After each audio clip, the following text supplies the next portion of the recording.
Pattern आयोगाच्या या series मध्ये सगळ्यांचं स्वागत आहे. राजांनो नीट लक्ष द्या, असा पेपरला आलेला क्वेश्चन काळकाम वेगचा कसा टॅकल करणार.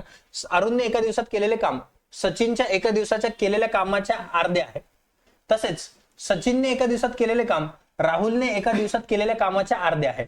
म्हणजे अरुण एक आहे, सचिन एक आहे आणि राहुल आहे.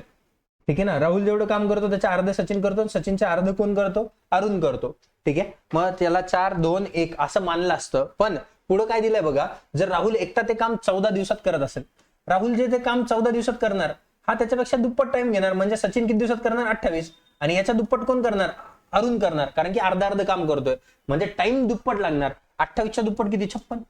या तिघांचा जर लसावी बघितला तर 56 मोठी संख्या आहे. 56 ला 28 ने पण भाग जातो, 14 ने पण जातो. म्हणजे टोटल पेन मला 56 बनवायचे आहे. तर 56 भागिले 56 केलं तर अरुण एका दिवसात 1 पेन बनवणार, सचिन 2 बनवणार, 14 चोक 56 होता, म्हणजे राहुल 4 बनवणार. आता तिघं मिळून ते काम किती दिवसात पूर्ण करतील. तिघं मिळून एका दिवसात किती पेन बनवता, 7 पेन बनवता. मग 56 पेन बनवायला किती दिवस लागणार, 7 8 56 म्हणजे किती दिवस लागणार, 8 दिवस. 8 दिवस 8 दिवस. आलं लक्षात. असेच क्वेश्चन बघण्यासाठी चॅनलवरती नवीन असाल तर चॅनलला सबस्क्राईब करायला विसरू नका.